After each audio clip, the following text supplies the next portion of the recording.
You walk into the room, and you feel it instantly. The shift. As if every head turned a half second before you opened the door. And now, they're all watching. You're suddenly aware of your own hands, how you're standing, the way you just walked in. Did I look strange? Did they see? Maybe you said something a little too loud. Maybe you laughed at the wrong moment. And now there's a tape playing in your head, replaying it again and again. It could feel like you're walking through life under a spotlight, every flaw lit up, every mistake on display for an audience that never looks away. If you know that feeling, that quiet, constant sense of being judged, then this is for you. Because what's really happening is stranger and far kinder than you think. What you're feeling has a name. Psychologists call it the spotlight effect, the tendency to wildly overestimate how much other people actually notice you. And in the year 2000, a team of researchers at Cornell University decided to actually measure it. They asked a volunteer to put on a deeply embarrassing t-shirt and walk into a room full of his peers. The kind of shirt you'd never choose to be seen in. Before he walked in, they asked, "How many people do you think will notice this shirt?" His guess? Around half of them. Half the room. But when they actually asked the people in that room afterward, only about a quarter had noticed at all. Half as many as he was certain of. He was sure he was the center of the room. In reality, he was barely a footnote in it. And this is the secret hiding inside your anxiety. The audience you're so afraid of is mostly not watching at all. So if no one's really watching, why does it feel so overwhelmingly like they are? The answer starts with a humbling truth. You are the main character in your own life. The one story you can never step outside of is your own. You live every second of your life behind your own eyes. So your mistakes, your flaws, your awkward moments, they're enormous to you. They fill the entire screen. But here's what we forget. Everyone else is living behind their own eyes too. To them, you're not the main character. You're a face in the background of their movie. Psychologists call this the egocentric bias. Not selfishness, just the simple fact that each of us sits at the exact center of our own world. There's a second trick your mind plays too.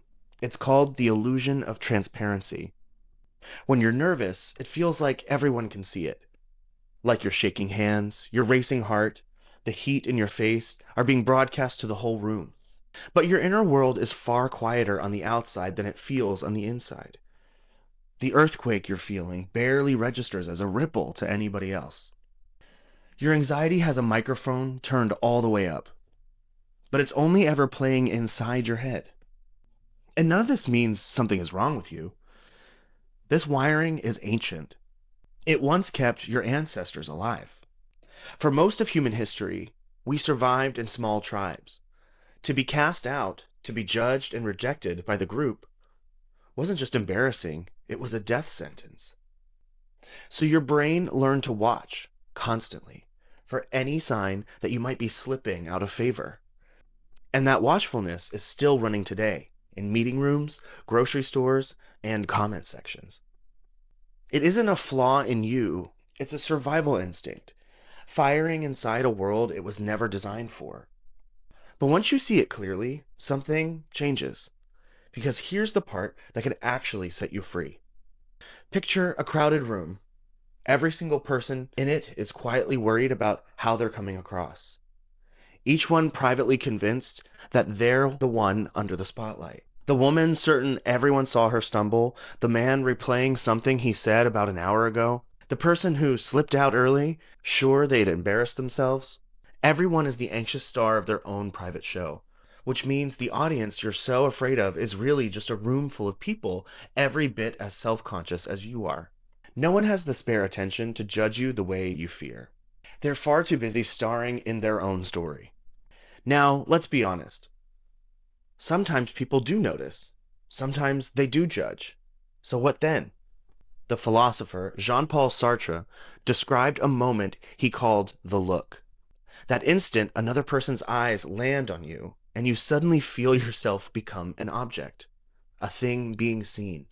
Sartre even wrote that hell is other people, not because others are cruel, but because under their gaze we can lose ourselves. We start performing a version of who we think they want to see.